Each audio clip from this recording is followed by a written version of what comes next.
Hello and good evening आप सभी को। आज हम एक और वीडियो लेकर आए हैं एमएससी डीयू एंट्रेंस का। इस वीडियो से पहले कल की क्लास का एक रिमाइंडर देना चाहता हूँ। कल सुबह 11:30 बजे सॉल्यूशन का क्लास होगा। ये लेक्चर नंबर 3 है।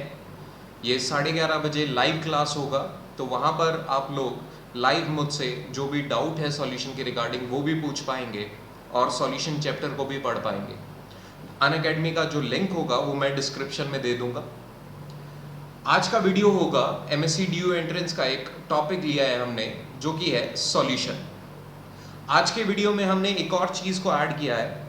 इस वीडियो के एंड में मैं आप लोगों को ये भी बताऊंगा कि अगर आप लोगों ने लेट तैयारी शुरू की है, टाइम कम है, तो इस चैप्टर में से कौन से टॉपिक आपको डीयू एंट्रेंस के लिए पढ़ के जाने चाहिए।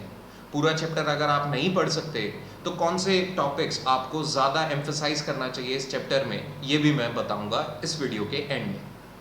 तो आइए शुरू करते हैं इस वीडियो को।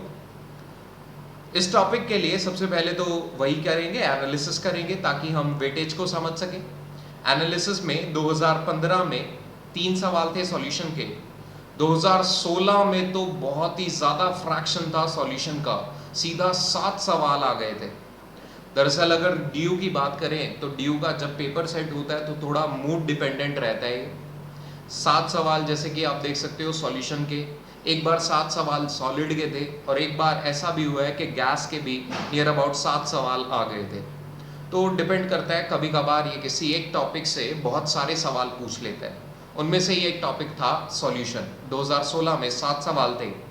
2017 की बात करें तो एक ही सवाल पूछा, 2018 की बात करें तो 2 सवाल, और 2019 में फिर से एक सवाल था। तो अगर पिछले 5 साल के कंपैरिजन की बात करें तो पिछले 5 ईयर के कंपैरिजन के बेसिस पे हम ये कह सकते हैं कि नियर अबाउट 3 से 4 सवाल पूछे जाते हैं इस चैप्टर के रिगार्डिंग।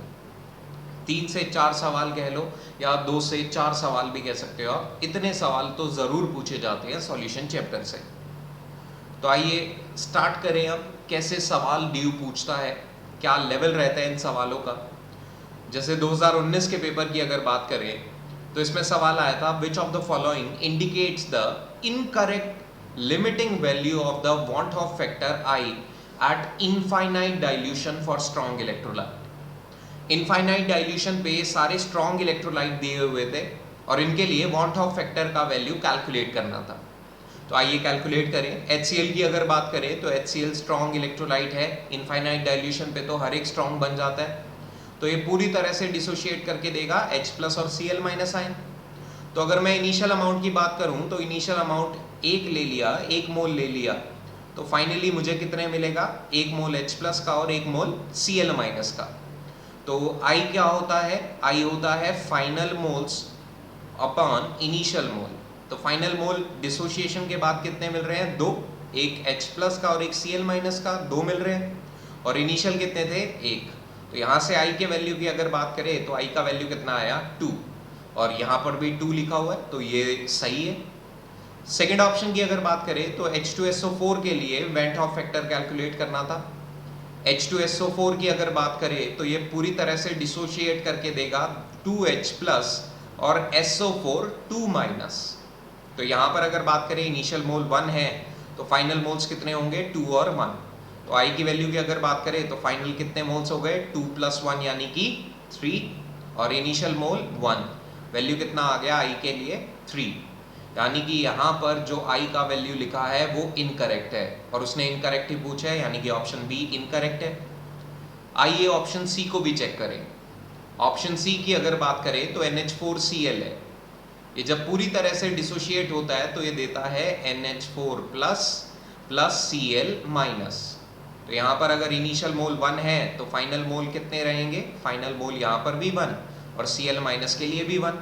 तो I की वैल्यू की अगर बात करें तो फाइनल मोल्स टोटल कितने हो गए, 1 + 1 यानी कि 2, और इनिशियल कितने थे, ओनली 1। तो यहाँ पर 2/1 I का वैल्यू क्या आ गया, 2 के बराबर, जबकि यहाँ क्या लिखा है, 6। तो ये भी क्या है, इनकरेक्ट मैच है, और इनकरेक्ट मैच ही बताना था, यानी कि ऑप्शन बी भी इनकरेक्ट है और सी भी इनकरेक्ट है। ऑप्शन डी को अगर सॉल्व करें तो ये टूट कर देगा 4K+ और साइड प्रोडक्ट की फॉर्म में FeCN6।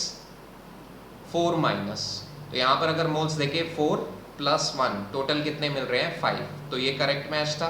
कौन से ऑप्शन हमारे लिए सही होंगे यहाँ पर, बी और सी। यहाँ पर जो आई का वैल्यू लिखा है वो इनकरेक्ट है, तो बी और सी ऑप्शन दोनों सही थे।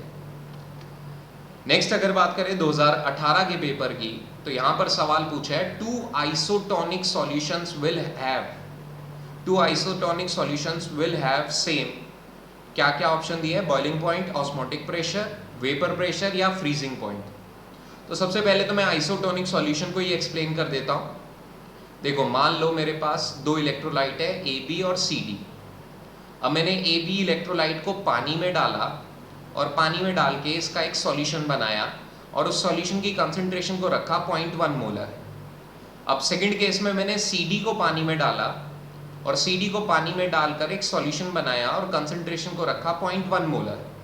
तो अब यहाँ पर दोनों सॉल्यूशन की क्या कंसंट्रेशन सेम नहीं है? जी हाँ, दोनों सॉल्यूशन की यहाँ पर कंसंट्रेशन सेम है। और दो सॉल्यूशन की कंसंट्रेशन अगर सेम होती है तो इन दोनों सॉल्यूशन को एक दूसरे के रिस्पेक्ट में क्या कहेंगे, आइसोटोनिक सॉल्यूशन। आइसोटोनिक सॉल्यूशंस वो सॉल्यूशन होंगे जिनकी कंसंट्रेशन सेम हो। कंसंट्रेशन तो सेम होगी लेकिन इलेक्ट्रोलाइट सेम हो ये जरूरी नहीं है। और इलेक्ट्रोलाइट अगर बदल गए तो इलेक्ट्रोलाइट बदलने का मतलब है पार्टिकल्स चेंज हो गए, और पार्टिकल चेंज हो गए तो इंटरमॉलिक्यूलर फोर्स चेंज होगा, और इंटरमॉलिक्यूलर फोर्स पे डिपेंड करता है बॉइलिंग पॉइंट, फ्रीजिंग पॉइंट और वेपर प्रेशर। तो ये तीनों तो इलेक्ट्रोलाइट चेंज होने के साथ चेंज हो जाएंगे, लेकिन ऑस्मोटिक प्रेशर चेंज नहीं होता। ऑस्मोटिक प्रेशर को पाई से डिनोट करते हैं और ये बराबर होता है CRT के। ऑस्मोटिक प्रेशर कंसंट्रेशन पे डिपेंड करता है और दोनों सॉल्यूशन की कंसंट्रेशन तो सेम है, यानी कि B एक ऐसी क्वांटिटी है, ऑस्मोटिक प्रेशर एक ऐसी क्वांटिटी है जो चेंज नहीं होगा इलेक्ट्रोलाइट के चेंज होने के बाद भी, क्योंकि कंसंट्रेशन दोनों सॉल्यूशन की सेम रहने वाली है इसलिए। तो यहाँ पर ऑप्शन कौन सा सही है, B। अब आगे बढ़े तो नेक्स्ट सवाल पूछा सेम पेपर में, which of the following is not a colligative property. तो सबसे पहले तो मैं इस कॉलिगेटिव प्रॉपर्टी को ही बता दूं। कॉलिगेटिव प्रॉपर्टी क्या होती है? कॉलिगेटिव प्रॉपर्टी वो प्रॉपर्टीज होती हैं जो डिपेंड करती हैं number of moles of solute पर। Depends on number of moles of solute, NB दिखा रहा है number of moles of solute पर। तो ये सारी की सारी प्रॉपर्टी सॉल्यूट के अमाउंट पर डिपेंड करती है। तो यहाँ पर अगर देखें तो इनमें से कौन सा कॉलिगेटिव प्रॉपर्टी नहीं होगा, अगर मैं बारी बारी स्टडी करूं तो सबसे पहले ए ऑप्शन की अगर बात करें तो ऑस्मोटिक प्रेशर है। ऑस्मोटिक प्रेशर अभी निकाला, कंसंट्रेशन RT के बराबर होता है, और कंसंट्रेशन तो डिपेंड करती ही number of moles of solute पर है। तो ये तो सबसे पहले क्या होगा, कॉलिगेटिव प्रॉपर्टी ये तो जरूर होगा ही होगा, because concentration number of moles पे डिपेंड करती है सॉल्यूट के। अब ऑप्शन सी की अगर बात करें तो ऑप्शन सी क्या है, delta TF, depression in freezing point, ये बराबर होता है went Hoff factor I KF into M molality के। और KF क्या है, मोलर डिप्रेशन कोफिशिएंट, और M है मोलालिटी। अब M भी एक तरह का कंसंट्रेशन है, और कंसंट्रेशन तो डिपेंड करेगा ही number of moles of solute पर। तो यहाँ पर डेल्टा TF भी number of moles of solute पे डिपेंड करता है। डी ऑप्शन की अगर बात करें तो डी ऑप्शन भी ऑलमोस्ट सिमिलर सा है। यहाँ पर एलिवेशन इन बॉइलिंग पॉइंट की बात की थी, डेल्टा TB की बात की थी। डेल्टा TB क्या होता है, I KB into M, molar elevation coefficient है, यहाँ पर मोलालिटी है और वेंट ऑफ फैक्टर है। तो मोलालिटी फिर से अमाउंट पे डिपेंड करेगी, यानी कि ऑप्शन A, C और D तीनों अमाउंट पे डिपेंड कर रहे हैं, यानी कि ये तीनों के तीनों कॉलिगेटिव प्रॉपर्टीज हैं। ऑप्शन B एक कॉलिगेटिव प्रॉपर्टी नहीं है, और यही पूछा था which is not a colligative property, तो इसका आंसर है ऑप्शन B। नेक्स्ट अगर बात करें तो 2017 के पेपर में सवाल आया था, द डिग्री ऑफ डिसोसिएशन, यहाँ पर अल्फा आएगा, the degree of dissociation alpha of a weak electrolyte AXBY is related to van't Hoff factor by the expression. तो एक वीक इलेक्ट्रोलाइट लिया है यहाँ पर AXBY, इस वीक इलेक्ट्रोलाइट के डिसोसिएशन को स्टडी करके हमें वेंट ऑफ फैक्टर और अल्फा का रिलेशन निकालना है। तो सबसे पहले ये वीक इलेक्ट्रोलाइट टूटेगा कैसे, इसको देखते हैं। ए एक्स बी वाई टूट कर देगा एक्स ए और वाई बी अमाउंट, यही देगा। तो अगर मैं इनिशियल मोल को 1 मान लूँ तो फाइनल मोल्स कितने मिलेंगे, 1 में से कुछ अमाउंट टूटेगा, उसे मान लेते हैं अल्फा, और यहाँ पर कितना बनेगा, एक्स स्टोइशियोमेट्री है तो यहाँ पर बनेगा एक्स अल्फा, यहाँ वाई स्टोइशियोमेट्री है तो ये कितना बनेगा, वाई अल्फा। तो मेरे पास टोटल मोल्स यहाँ पर कितने हो गए, अगर मैं सभी को ऐड करूँ तो 1 minus alpha plus x alpha plus y alpha. तो यहाँ पर अल्फा कॉमन आ रहा है तो प्लस अल्फा को कॉमन लूँ तो अंदर बचता है एक्स प्लस वाई माइनस 1। ये मेरे पास टोटल अमाउंट है। और वेंट ऑफ निकालने के लिए क्या करना है, हमें टोटल फाइनल अमाउंट को डिवाइड कर देना है इनिशियल से। अब टोटल फाइनल अमाउंट था 1 plus alpha x plus y minus 1 divide by initial amount कितना लिया है, इनिशियल अमाउंट इज 1। तो यहाँ से अगर इसे रीअरेंज करें तो i minus 1 is equal to alpha और यहाँ पर डिवाइड में आ जाएगा x plus y minus 1, x plus y minus 1।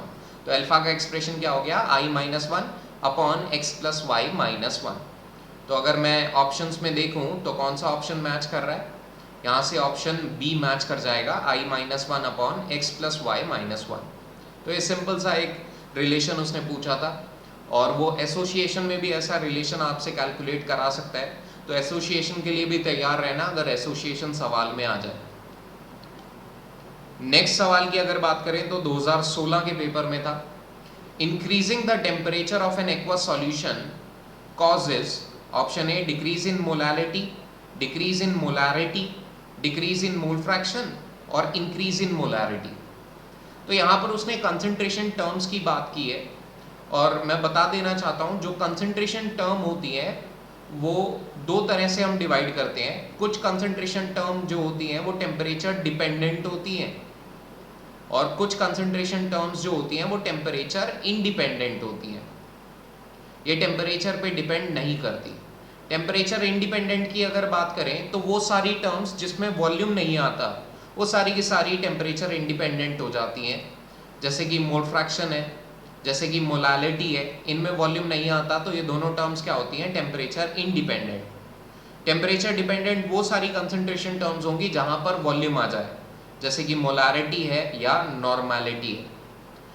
क्यों मैं वॉल्यूम के बारे में यहाँ चर्चा कर रहा हूँ, बिकॉज टेम्परेचर और वॉल्यूम एक दूसरे के डायरेक्टली प्रोपोर्शनल है। तो टेम्परेचर चेंज करोगे वॉल्यूम चेंज होगा और जिस भी कंसंट्रेशन टर्म में वॉल्यूम है वो आगे फर्दर कंसंट्रेशन टर्म भी चेंज हो रही होगी। तो वॉल्यूम किस में आता है, मोलैरिटी या नॉर्मैलिटी में। ऑप्शन में मेरे पास 2 मोलैरिटी के ऑप्शंस दिए हुए हैं तो मुझे चेक करना है। मोलैरिटी होता है number of moles upon volume, तो टेम्परेचर बढ़ाऊंगा वॉल्यूम बढ़ेगा और वॉल्यूम बढ़ेगा तो मोलैरिटी क्या होगा, डिक्रीज करेगा। यानी कि कौन सा ऑप्शन सही है, ऑप्शन बी। नेक्स्ट क्वेश्चन की अगर बात करें सेम पेपर का, यहां पर उसने पूछा the depression in freezing point for 1 molar urea, 1 molar glucose and 1 molar NaCl are in the ratio. सबसे पहले तो मैं बता दूं डेल्टा TF जो होता है डिप्रेशन इन फ्रीजिंग पॉइंट वो बराबर होता है वेंट ऑफ फैक्टर KFM के। अब यहां पर अगर मैं तीनों सॉल्यूशन को देखूं तो तीनों सॉल्यूशन में कंसंट्रेशन बराबर है तो यहां पर कंसंट्रेशन तो कांस्टेंट हो गया। अब तीनों एक्वस सॉल्यूशन होंगे तो तीनों के केस में सॉल्वेंट तो वाटर है और तीनों में अगर वाटर है तो KF भी क्या होगा, कांस्टेंट। तो सारा का सारा डेल्टा TF जो होगा वो डिपेंड करेगा I की वैल्यू पर। अब I की वैल्यू को देख लेते हैं। यूरिया की अगर बात करें तो NH2 C double bond O NH2 ये तो डिसोशिएट नहीं होता तो इसके लिए I का वैल्यू 1। सेम कहानी ग्लूकोज की है, ग्लूकोज भी डिसोशिएट नहीं होता, इसके लिए भी I का वैल्यू 1। NaCl की अगर बात करें तो ये डिसोशिएट हो जाता है पानी में जाकर और पानी में जाके 1 मोल Na प्लस देता है और 1 मोल Cl माइनस। तो यहाँ पर I का वैल्यू कितना हो गया, 2।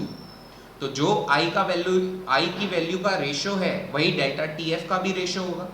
तो I की वैल्यू का रेशो क्या है, 1:1:2 और यही डेल्टा TF का भी रेशो होगा। तो कौन सा ऑप्शन सही है, ऑप्शन सी। नेक्स्ट सवाल की अगर बात करें तो फिर से वेंट ऑफ फैक्टर का ही सवाल आया है। आप लोग देख सकते हैं यहाँ वेंट ऑफ फैक्टर बहुत इंपॉर्टेंट हो रहा है, बहुत सवाल आए हैं वेंट ऑफ से। तो went Hoff factor I for a compound which undergoes dissociation in one solvent and association in other solvent is respectively। तो एक कंपाउंड लिया, वो एक सॉल्वेंट में तो डिसोशिएट हो रहा है और दूसरे सॉल्वेंट में वो एसोशिएट हो रहा है। तो हमें आई की वैल्यू को बताना है किस केस में वो 1 से बड़ी होगी और किस केस में 1 से छोटी। तो आइए सॉल्व करके देख लेते हैं। पहले केस में वो कंपाउंड डिसोशिएट कर रहा है, मान लो ए बी इलेक्ट्रोलाइट था, वो सॉल्वेंट में जाके डिसोशिएट करके देगा ए प्लस और बी माइनस। तो मान लेते हैं वो इलेक्ट्रोलाइट वीक है, खुद से मान लेते हैं, अगर स्ट्रांग होगा तो और इजी केस हो जाएगा, वीक मान लेते हैं, थोड़ा डिफिकल्ट हो जाएगा। इनिशियल अमाउंट 1, फाइनल हमें पता नहीं। अब अगर इसे तोड़े तो 1 माइनस एल्फा, एल्फा और एल्फा। अब अगर मैं टोटल मोल्स यहाँ पर निकाल लूँ तो टोटल मोल्स फाइनल कितने हो गए, 1 प्लस एल्फा के बराबर। यहाँ तीनों को ऐड कर दो, 1 प्लस एल्फा के बराबर आएगा। और आई को निकालने के लिए total final moles upon initial मोल, इनिशियल 1 था। अब हमें पता है अल्फा तो हमेशा पॉजिटिव होता है, अल्फा अगर हमेशा पॉजिटिव है तो 1 में कुछ ऐड करेंगे तो वैल्यू क्या होगी, 1 से बड़ी आएगी। तो पहले केस में तो आई क्या होगा, 1 से बड़ा। अब दूसरे केस की बात करते हैं।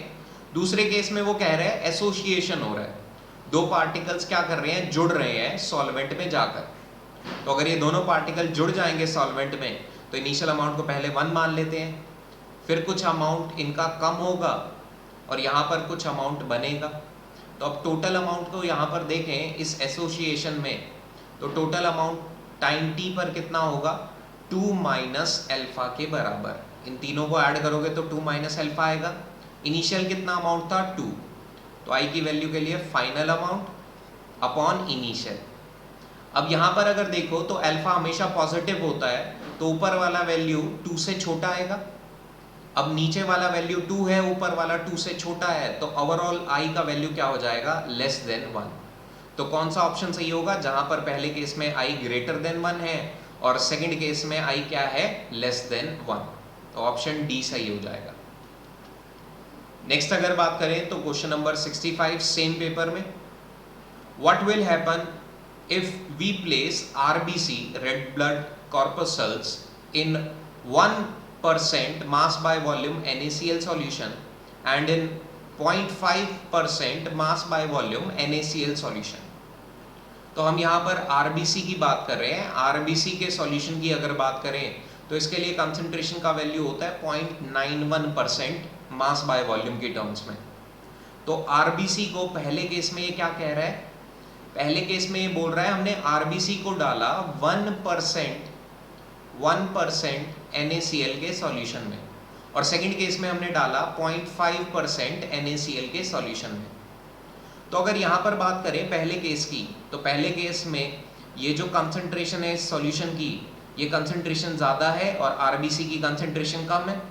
तो अगर इस सॉल्यूशन की कंसंट्रेशन ज़्यादा है तो ये यहाँ पर सॉल्यूशन काम करेगा हाइपरटोनिक सॉल्यूशन की तरह। हाइपरटोनिक सॉल्यूशन का मतलब क्या होता है, ऐसा सॉल्यूशन जिसकी कंसंट्रेशन ज़्यादा हो, और कंसंट्रेशन ज़्यादा होने का मतलब भी क्या होता है, सॉल्वेंट का अमाउंट यहाँ पर कम होगा। अब सॉल्वेंट का अमाउंट अगर NaCl के सॉल्यूशन में कम होगा तो ये क्या करेगा, ये RBC के अंदर जो सॉल्वेंट प्रेजेंट है, जो पानी प्रेजेंट है, उसे अपनी तरफ खींचेगा। और RBC से अगर पानी निकलेगा तो RBCs क्या कर जाएंगी, श्रिंक कर जाएंगी। तो पहले केस में तो RBC क्या करेगा, श्रिंक करेगा। सेकंड केस की अगर बात करें तो सेकंड केस में NaCl का जो सॉल्यूशन है इसकी कंसंट्रेशन कम है, RBC की कंसंट्रेशन ज़्यादा है। तो ये सॉल्यूशन यहाँ पर काम करेगा हाइपोटोनिक सॉल्यूशन का। हाइपोटोनिक सॉल्यूशन का मतलब यहाँ पर RBC के कंपैरिजन में इसकी कंसंट्रेशन कम होगी, और कंसंट्रेशन कम का मतलब ही क्या होता है, सॉल्वेंट का अमाउंट यहाँ पर ज़्यादा होगा। पानी ज़्यादा होगा तभी तो कंसंट्रेशन कम रही होगी। अब क्योंकि पानी ज़्यादा है तो जैसे ही RBC डालोगे ये ज़्यादा अमाउंट सॉल्वेंट का मूव करेगा RBC की तरफ, और RBCs क्या करेंगी, स्वेल करना स्टार्ट कर देंगी। बस ये ऑस्मोसिस के बेसिस पर हो रहा है, जहाँ पर सॉल्वेंट का जो अमाउंट है वो हाई कंसंट्रेशन से लो कंसंट्रेशन की तरफ जाता है through a semi permeable membrane. तो उसकी वजह से RBC पहले केस में तो श्रिंक कर गया और दूसरे में स्वेल। तो ऑप्शन ए करेक्ट होगा। नेक्स्ट अगर बात करें तो नेक्स्ट सवाल था यहाँ पर बॉइलिंग पॉइंट एलिवेशन का। The boiling point of CCl4 is 77 degree Celsius and the heat of vaporization is 31 kilojoule per mole. The vapor pressure of CCl4 at 25 degree Celsius will be। तो इसने सबसे पहले तो क्या किया, CCl4 का हमें बॉइलिंग पॉइंट बता दिया। और बॉइलिंग पॉइंट क्या होता है, एक ऐसा पॉइंट जहां पर वेपर प्रेशर एटमॉस्फेरिक प्रेशर के बराबर हो जाए। और एटमॉस्फेरिक प्रेशर कितना होता है, 1 atm हम मानते हैं। तो यानी कि इस टेम्परेचर पे वेपर प्रेशर कितना था, 1 atm। तो मुझे एक वेपर प्रेशर दिया है, पहला टेम्परेचर दिया हुआ है, दूसरा मुझे टेम्परेचर दिया है और इस टेम्परेचर पे वो पूछ रहा है वेपर प्रेशर निकालो। तो इसके लिए हमें क्या करना है, वॉन हॉफ इक्वेशन को यूज करना है। वॉन हॉफ इक्वेशन क्या कहता है कि जो हमारा Ln होता है, वेपर प्रेशर सेकेंड टेम्परेचर पे है divide by vapour pressure first temperature पे, ये बराबर होता है delta H upon R T2 minus T1 upon T1 into T2 के। अब यहाँ पर T2 क्या है, T2 खुद से ले लेते हैं, 77 डिग्री सेल्सियस को T2 मान लेते हैं। इसे कैल्विन में कन्वर्ट करोगे तो 350 कैल्विन। 25 डिग्री सेल्सियस को T1 मान लेते हैं, ये वैल्यू कितना हो गया, 298 कैल्विन। दूसरी तरफ हमें और डाटा क्या दिया हुआ था, वेपर प्रेशर सेकेंड टेम्परेचर पे दिया हुआ है, 350 कैल्विन पे दिया हुआ है, कितना है, 1 atm के बराबर है। डेल्टा H का वैल्यू दिया है, लेकिन ध्यान रखना ये डेल्टा H किलो जूल में है, तो इसे जूल में कन्वर्ट कर लेना, बिकॉज R भी जूल में रखोगे आप लोग। तो यहाँ से अगर देखें तो Ln 1 upon P1 is equal to delta H कितना हो गया, 31,000 जूल डिवाइड बाय 8.314, R का ये वैल्यू है जूल में, इनटू T2 है 350 माइनस 298 अपॉन 350 इंटू 298। तो यहां से अगर P1 का वैल्यू निकाले तो ये P1 का वैल्यू सॉल्व होकर ऑलमोस्ट आएगा 0.156 atm के बराबर। तो कौन सा ऑप्शन सही है, ऑप्शन ए। नेक्स्ट अगर बात करें तो ऑस्मोटिक प्रेशर का सवाल फिर से आ गया। The osmotic pressure of 0.1 molar monobasic acid having pH 2 at 25 degree Celsius is. तो यहाँ पर मोनोबेसिक एसिड दिया है। मोनोबेसिक एसिड का मतलब क्या होता है, ऐसा एसिड जो टूटकर एक H प्लस देगा।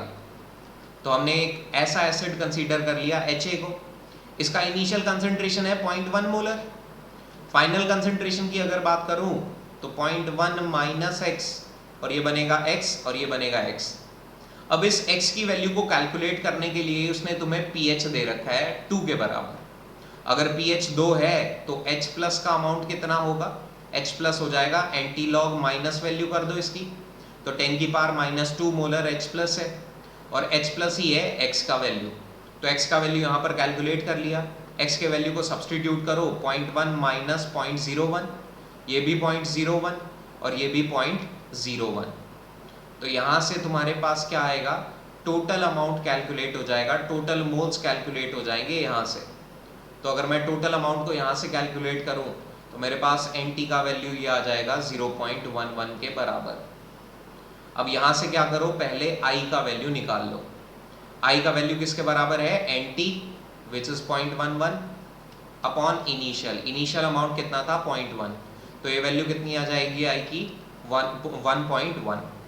अब मैं I को क्यों कैलकुलेट कर रहा था, I को कैलकुलेट इसलिए कर रहा था बिकॉज ऑस्मोटिक प्रेशर जो होता है वो ICRT के बराबर होता है। कंसंट्रेशन मुझे सवाल में दे रखी थी, मुझे टेम्परेचर भी सवाल में दे रखा था, R का वैल्यू मुझे ATM में पता है, बस I को कैलकुलेट करना था, वो हमने कैलकुलेट कर लिया 1.1। कंसंट्रेशन 0.1 दे रखी है, R का वैल्यू ATM में रखना है बिकॉज ऑप्शन में ATM में ही है, टेम्परेचर 298। तो यहाँ से पाई का वैल्यू सॉल्व करोगे तो 2.69 आंसर आ जाएगा। नेक्स्ट अगर बात करें तो 68 नंबर सवाल सेम पेपर में, the mole fraction of a gas dissolved in solvent is given by Henry's law. If the Henry's law constant for a gas in water at 298 Kelvin is 5.55 into 10 की power 7 torr, the partial pressure of gas is 200 torr. What is the amount of gas dissolved in 1 kg of water? तुम्हें amount of gas निकालना है, कितना dissolve हो रखा है, किसकी मदद से, हेनरीज लॉ की मदद से। हेनरीज लॉ क्या कहता है जो पार्शियल प्रेशर ऑफ गैस है उसे जितना बढ़ाओगे उतना ज़्यादा गैस डिसॉल्व होगा सॉल्वेंट के अंदर, तो उतना ज़्यादा उसका मोल फ्रैक्शन होगा गैस का सॉल्यूशन में जितना उसका पार्शियल प्रेशर ज़्यादा है। अब प्रोपोर्शनैलिटी को जैसे ही हटाते हो तो यहाँ पर कांस्टेंट आता है, हेनरीज कांस्टेंट जिसे बोलते हैं। तो पार्शियल प्रेशर ऑफ गैस बराबर होता है Henrys constant into mole fraction के। अब मोल फ्रैक्शन यहाँ से निकाले तो ये बराबर होगा partial pressure of gas upon KH। Partial pressure gas का उसने दिया है 200 टॉर और KH का वैल्यू दिया है 5.55 इंटू 10 की पावर 7। ये डाटा उसने दे रखा है। अब यहाँ से तुमने मोल फ्रैक्शन तो निकाल लिया, लेकिन उसने सवाल में पूछा है अमाउंट, यानी कि उसने मोल्स पूछे हैं किसके, सॉल्यूट के, यानी कि गैस के उसने मोल्स पूछे। अब गैस के मोल्स निकालने के लिए उसने क्या दिया हुआ है, दूसरा डाटा दिया है कि हमारे पास पानी कितना है, पानी है 1 kg के बराबर। तो weight of water is 1 kg यानी कि 1000 ग्राम। तो यहाँ से नंबर ऑफ मोल्स वाटर के निकाल लो। नंबर ऑफ मोल्स वाटर के कितने हैं, 1000 अपॉन इसका molecular mass 18 which is equal to 55.5। अब इन वाटर के मोल्स को मोल फ्रैक्शन में सब्सटीट्यूट कर दो। मोल फ्रैक्शन में अगर सब्सटीट्यूट करोगे तो number of moles of gas upon number of moles of water which is 55.5, ये बराबर आएगा 200 अपॉन 5.55 इंटू 10 की पावर 7। अब ध्यान देना, मैंने यहाँ पर गैस के मोल्स को और कंसीडर नहीं किया, बिकॉज यहाँ पर मैंने डाइल्यूशन का क्या किया है, कंसेप्ट को यूज किया है, और यहाँ पर नेग्लेक्शन को यूज किया है।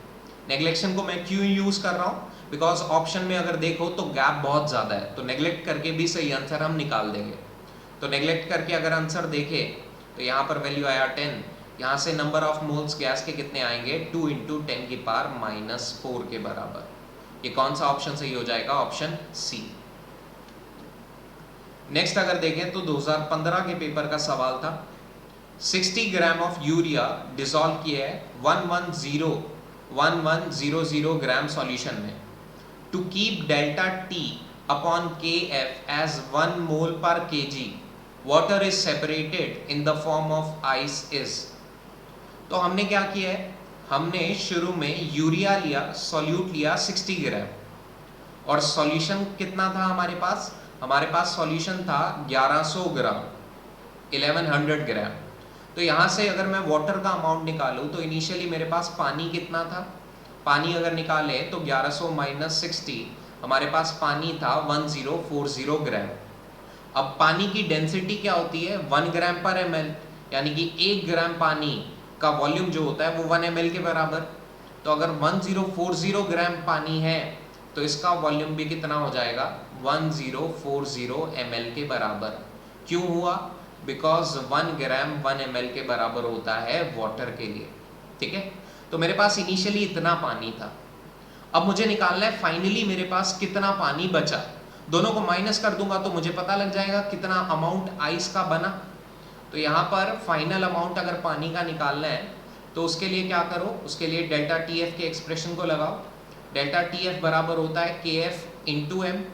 अब I को कंसीडर नहीं कर रहा बिकॉज बात यूरिया की है और यूरिया के लिए I का वैल्यू 1 होता है। तो यहाँ से अगर देखें तो यहाँ से M किसके बराबर आएगा, डेल्टा TF अपॉन KF के बराबर, और डेल्टा TF अपॉन KF का वैल्यू दे रखा है 1 के बराबर। तो यहाँ से मोलैरिटी आ गई 1, और ये मोलैरिटी किसके बराबर होती है, ये बराबर होती है number of moles of solute upon weight of solvent. Wait of solvent kg में रखने के लिए यहाँ 1000 से मल्टीप्लाई कर लेते हैं। अब number of moles of solute निकालने के लिए क्या करो, गिवन मास को यूज कर लो। गिवन मास यूरिया का दे रखा है 60 और इसका मॉलिक्यूलर मास भी होता है 60, यानी कि यूरिया के मोल्स तो हो गए 1। तो यहाँ पर Nb का वैल्यू कितना आ गया, 1। तो Wa का वैल्यू कितना आएगा, यहाँ से अगर Wa का वैल्यू अगर निकालो तो Wa का वैल्यू 1000 ग्राम। Wa क्या है, मास ऑफ सॉल्वेंट, और सॉल्वेंट कौन था, पानी। पानी के लिए जितना ग्राम होगा उतनी वॉल्यूम की भी वैल्यू होगी। तो यहाँ से अगर वॉल्यूम ऑफ वाटर निकालूं तो वॉल्यूम ऑफ वाटर कितना बचा, 1000 ग्राम। तो मेरे पास इनिशियली कितना पानी था, 1040 ml पानी था। इतना पानी था इनिशियली मेरे पास। बाद में कितना पानी बचा मेरे पास 1000 ml। तो दोनों के डिफरेंस से मुझे पता लग जाएगा कितना आइस बना होगा। आइस बना है 40 ग्राम, तो ऑप्शन ए सही होगा। नेक्स्ट अगर बात करें तो नेक्स्ट सेम पेपर का सवाल है, relative decrease in vapour pressure of an aqueous solution of NaCl is 0.167. The number of moles of NaCl present in 180 gram of water is। तो सबसे पहले तो तुम्हें क्या दे रखा है, relative lowering in vapour pressure का वैल्यू दिया है। Relative lowering in vapour pressure क्या होता है, P not minus P solution upon P not के बराबर। ये वैल्यू दे रखा है 0.167, और ये फर्दर किसके बराबर होता है, ये बराबर होता है I into mole fraction of solute. अब NaCl की अगर बात करें तो NaCl के लिए I का वैल्यू होता है 2 के बराबर। इसके अलावा हमें कौन सा डाटा दिया है, हमें दिया हुआ है wait of solvent which is 180 ग्राम। तो यहाँ से नंबर ऑफ मोल्स निकाल लेंगे पानी के, 180 अपॉन मॉलिक्यूलर मास जो होता है पानी का वो 18। यहाँ से नंबर ऑफ मोल्स कितने आ गए, 10 मोल्स के बराबर। तो मेरे पास नंबर ऑफ मोल्स गिवन है, NaCl बोल दिया तो मेरे को I का वैल्यू भी गिवन है, और मुझे RLVP यानी कि relative lowering in vapour pressure का वैल्यू भी दे रखा है। निकालना क्या है, नंबर ऑफ मोल्स निकालने हैं सॉल्यूट के। तो बहुत सिंपल सा ही है, बस थोड़ा कैलकुलेशन में दिक्कत हो सकती है। यहाँ पर देखें तो 0.167 बराबर आया I into mole fraction of B। I का वैल्यू मैंने पहले ही बता दिया 2 के बराबर है। तो मोल फ्रैक्शन ऑफ सॉल्यूट कितना आएगा, यहाँ से अगर इसे डिवाइड करें 2 से तो ये वैल्यू आएगा 0.0835 के बराबर। तो मोल फ्रैक्शन आ गया। अब मोल फ्रैक्शन से नंबर ऑफ मोल्स निकालने हैं। बेहतर होगा अगर कैलकुलेशन को आसान करना है कि नंबर ऑफ मोल निकालने के लिए तुम मोल फ्रैक्शन सॉल्वेंट की यूज करो, बिकॉज सॉल्वेंट के हमें मोल्स भी पता है तो कैलकुलेशन आसान हो जाएगी। तो मोल फ्रैक्शन सॉल्वेंट की निकालने के लिए क्या करो, 1 में से माइनस कर दो मोल फ्रैक्शन ऑफ सॉल्यूट को। 1 में से माइनस करोगे तो यहाँ से क्या आएगा, मोल फ्रैक्शन ऑफ सॉल्वेंट आ जाएगा जो कि 0.91 के आसपास है। और ये जो मोल फ्रैक्शन सॉल्वेंट की है ये किसके बराबर होगी, number of moles of solvent upon number of moles of solute plus number of moles of solvent. ये पूरा वैल्यू है 0.91 के बराबर। अब Na का वैल्यू तुम्हें पता है 10 है, यहाँ पर भी 10 को सब्सटीट्यूट कर दो और यहाँ से जो तुम्हारा डाटा आएगा वो NB का डाटा आ जाएगा which is equal to 1, almost 1 के बराबर आएगा। तो कौन सा ऑप्शन सही है, ऑप्शन 1। नेक्स्ट क्वेश्चन की अगर बात करें तो इस सवाल में उसने कहा था elevation in boiling point of an aqueous urea solution is 0.52 और Kb का डाटा दिया है, ये भी 0.52 है। Hence the mole fraction of urea in this solution is. उसने क्या क्या डाटा दिया है, डेल्टा TB का डाटा दिया है और वो Kb से रिलेट कर रहा है यूरिया के केस में। यूरिया के केस में I का वैल्यू पहले भी बताया है 1 के बराबर, तो डेल्टा TB सीधा Kb इंटू M। तो यहाँ से अगर मैं मोलैलिटी निकालूँ तो मोलैलिटी कितना होगा, डेल्टा TB अपॉन Kb के बराबर। अब दोनों वैल्यू सेम है तो यहाँ से मोलैलिटी क्या आ जाएगा, 1 के बराबर। अब मोलैलिटी से मोल फ्रैक्शन निकाल रहा है वो। मोलैलिटी से मोल फ्रैक्शन निकालने के लिए क्या करते हैं, हम एक नया ही फॉर्मूला डिराइव कर लेते हैं। मोलैलिटी क्या होती है, मोलैलिटी होती है number of moles of solute upon weight of solvent into 1000। अब number of moles of solute को एज इट इज रखो, वेट ऑफ सॉल्वेंट को क्या करो, मॉलिक्यूलर मास ऑफ सॉल्वेंट से ही डिवाइड कर दो और इसी से ही मल्टीप्लाई। डिवाइड और मल्टीप्लाई सेम वैल्यू से करोगे तो कोई दिक्कत तो नहीं होगा। अब given mass upon molecular mass, ये क्या बन गया, नंबर ऑफ मोल्स। तो यहाँ पर number of moles of solute upon number of moles of solvent, और यहाँ पर 1000 divide by molecular mass as it is आ जाएगा। अब तुम्हें पता है जो मोल फ्रैक्शन होता है सॉल्यूट का, मान लीजिए वो बराबर होता है number of moles of solute upon total moles. तो अगर मैं यहाँ से NB निकालूं तो NB क्या होगा, इन दोनों का मल्टीप्लिकेशन। इन दोनों का मल्टीप्लिकेशन अगर कर दें तो NB को लिख सकते हो mole fraction of solute into total moles. इसी तरह से Na को लिख सकते हो XA इंटू NT और into 1000 upon MA as it is रहेगा। तो यहाँ NT से NT कट जाएगा, तो यहाँ से मोलैलिटी हमने सॉल्व कर ली मोल फ्रैक्शन की टर्म्स में। तो ये जो मोलैलिटी 1 के बराबर आई है इसी को हम क्या लिख सकते हैं, mole fraction of solute upon mole fraction of solvent. अब मोल फ्रैक्शन ऑफ सॉल्वेंट को भी क्या करो, मोल फ्रैक्शन ऑफ सॉल्यूट की टर्म्स में लिख दो 1 minus x b into 1000 upon molecular weight of solvent, और सॉल्वेंट का मॉलिक्यूलर वेट कितना है 18। अब यहाँ से तुम डाटा को सॉल्व करोगे तो XB का वैल्यू आ जाएगा यहाँ से 0.018 के बराबर। तो कौन सा ऑप्शन सही है, ऑप्शन डी। अब ये जो हमने सवाल किए और जो एनालिसिस किया, इसके हिसाब से अगर मैं बताऊं कौन से टॉपिक आपको पढ़ के जाने चाहिए, अगर आप पूरा चैप्टर नहीं पढ़ना चाहते तो कौन से टॉपिक आपको पढ़ने चाहिए, या फिर एंड में कौन से टॉपिक आपको रिवाइज करने चाहिए, तो DU के हिसाब से वेंट हॉफ फैक्टर की काफ़ी सारे सवाल देखे गए हैं। इसके बाद ऑस्मोटिक प्रेशर को ज़रूर पढ़ना, elevation in boiling point, because elevation in boiling point पढ़ लोगे तो फ्रीजिंग पॉइंट का भी सेम ही ऑलमोस्ट कंसेप्ट रहता है, हेनरीज लॉ और relative lowering in vapour pressure. तो इन 5 टॉपिक्स को तो ज़रूर पढ़ के जाना सॉल्यूशन में से, बिकॉज कभी कभार आपने देखा है सॉल्यूशन में से ही 7 सवाल भी पूछे गए थे। तो आई होप आप लोगों को ये वीडियो पसंद आया होगा। अगर ये वीडियो पसंद आया है तो प्लीज़ लाइक करें और सब्सक्राइब करें। थैंक यू दोस्तों, गुड नाइट।